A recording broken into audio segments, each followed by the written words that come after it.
Hello বন্ধুরা, তো আজকে নিয়ে চলে এলাম দীঘা সিরিজ 5। তো সারাদিন তোমরা দেখলে কি কি খেলাম, আর রাতে লাস্ট ফার্স্ট ডে রাতে কি খেলাম সেটা তোমাদের সাথে শেয়ার করি। চলো, রাতে নিয়েছিলাম হচ্ছে চিকেন কষা আর হচ্ছে ফ্রাইড রাইস। তো সেদিন ছিল আমার বার্থডে, তাই জন্য একটু ভালো খাবার নেওয়া হয়েছিল আর কি। ফ্রাইড রাইস আর হচ্ছে চিকেন কষা মারাত্মক টেস্টি হয়েছিল গাইস, খুব টেস্টি হয়েছিল, বাট প্রচণ্ড ঝাল হয়েছিল।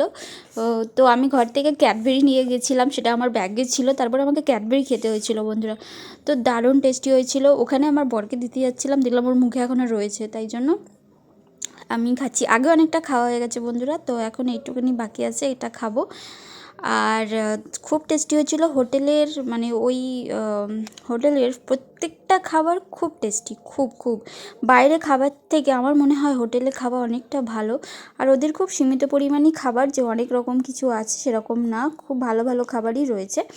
তো বন্ধুরা চলো খাই, খাবারটা খাই। আর তোমাদের যদি ভিডিওটা ভালো লাগে তাহলে অবশ্যই লাইক, কমেন্ট, শেয়ার, সাবস্ক্রাইব করো বন্ধুরা। তোমার একটা লাইক ভাবো আমার জীবন বদলাতে পারে। তো বন্ধুরা প্লিজ